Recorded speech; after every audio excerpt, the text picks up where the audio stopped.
Russia intensifies attacks across Ukraine, civilian casualties rise, at least 4 people were killed and 6 others injured after Russian forces launched attacks on Ukraine's northeastern city of Kharkiv, regional governor Ola Syniehubov said.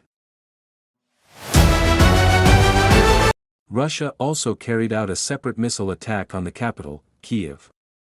Mayor Vitaly Klitschko said air defense units were activated to repel the strike, while Kyiv's military administration chief Timur Tkachenko urged residents to seek shelter. There were no immediate reports of casualties or damage in the capital. In the Black Sea, Russian drones struck 2 foreign-flagged vessels sailing under the flags of Panama and San Marino, according to Ukrainian Deputy Prime Minister Alexei Kuleba. One person was injured in what he described as the second attack on Black Sea shipping in 4 days. Russian strikes also targeted energy infrastructure in Ukraine's southern Odesa region, causing widespread power outages affecting at least 33,500 families.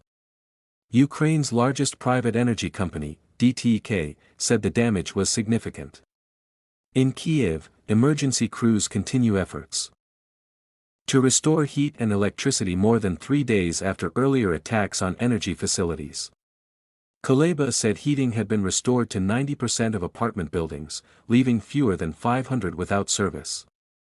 However, Mayor Klitschko said around 800 homes remain without heating, mostly on the west bank of the Dnipro River, the United Nations Human Rights Monitoring Mission in Ukraine reported.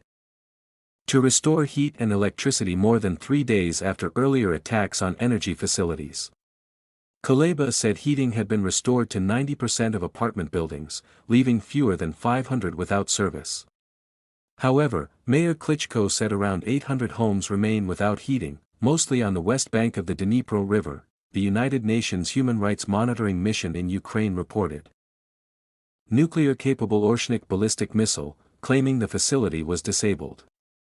The attack drew condemnation from the United States at an emergency UN Security Council meeting, where Washington called the missile's use an inexplicable escalation.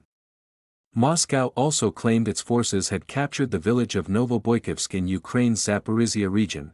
In his nightly address, Ukrainian President Volodymyr Zelensky called on the international community to support Iranian protesters against what he described as an oppressive government allied with Russia. Meanwhile, German Foreign Minister Johann Wadefuhl said Germany and the United States reaffirmed their commitment to NATO's Article 5, stressing unity as a signal to Russia.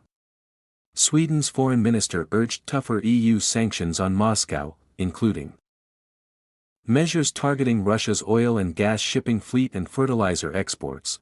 Norway announced €340 million in emergency funding to support Ukraine's energy sector in 2026. Finnish authorities said they had lifted the seizure of a Russia-linked ship suspected of sabotaging an undersea telecommunications cable, though the investigation continues and some crew members remain under travel restrictions. Separately, Ukraine announced that a US-linked investor group had won the rights to develop the Dobra lithium deposit in the central Kirovohrad region, a move seen as a test of attracting Western investment amid the ongoing war.